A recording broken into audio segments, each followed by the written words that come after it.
You can describe a projection based on its aspect, and really all that does is relate to how the developable surface touches the globe, or where it touches. If we have our reference globe here and our cylindrical developable surface, when it's in this vertical configuration like this, we call that a normal aspect. And that's a typical one you see for things like a Mercator projection. And the standard line would be at the equator. So that's where there's no distortion. And so the scale factor is increasing away from the equator.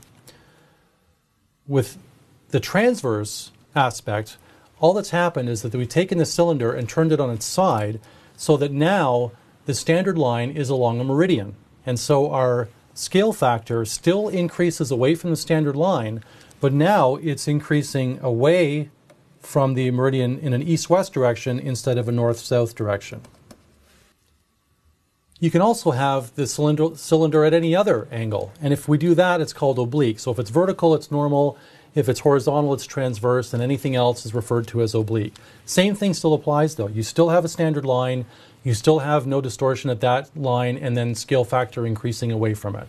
So these are just some options that you can use when you're choosing a projection, or if you were designing your own, in relation to other factors or things you can do with a projection in terms of whether it's tangent or secant and so on.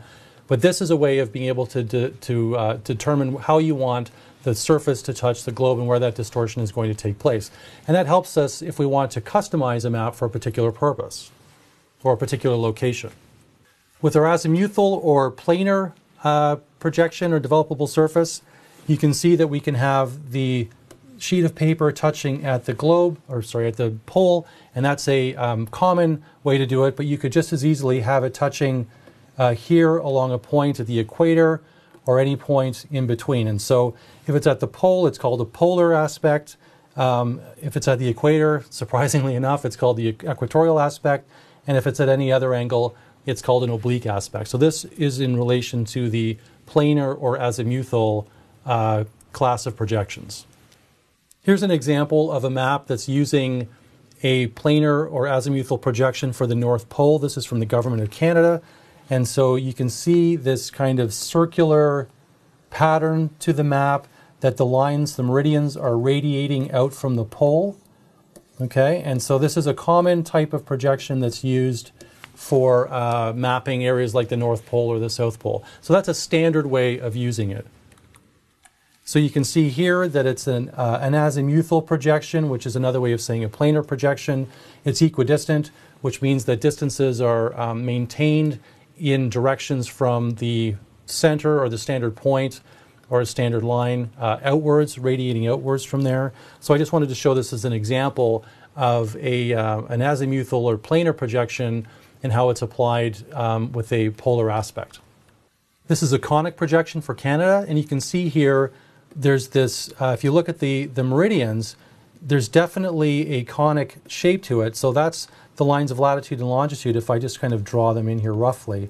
And so this can help you to visualize when you're looking at a map like this what developable surface was used.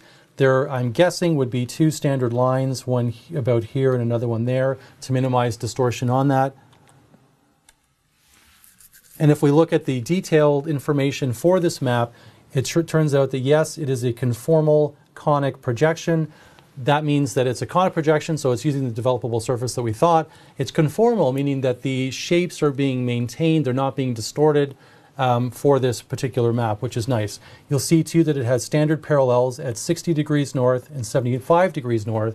So that's a strategy that they've used in order to minimize distortion at those two standard parallels. And the fact that there's two of them, it tells us that it's a secant case projection as well. This is a fun example of how you can use an oblique aspect to customize a map using GIS software. So I was contacted out of the blue by this guy named Rob Spence, who was making a movie called Let's All Hate Toronto. It's kind of a tongue-in-cheek, fun movie about people's attitudes in Canada about people that live in Toronto. There's this kind of pervasive thing about everybody hating Toronto. So he was trying to make fun of that. And he went around the country interviewing people and asking them why they hate Toronto. It's kind of a fun movie. Anyway, so he called me up and he said, I'd never met him before, never heard of him. And he said, can you make a map that makes it look like Toronto is the center of the universe? Because that's often what it gets called, you know, people kind of roll their eyes. And I said, yeah, sure, I'd love to do that. That'd be fun. And I hung up the phone and thought to myself, how am I going to do that exactly? So I thought about it and I thought, I know what I could do.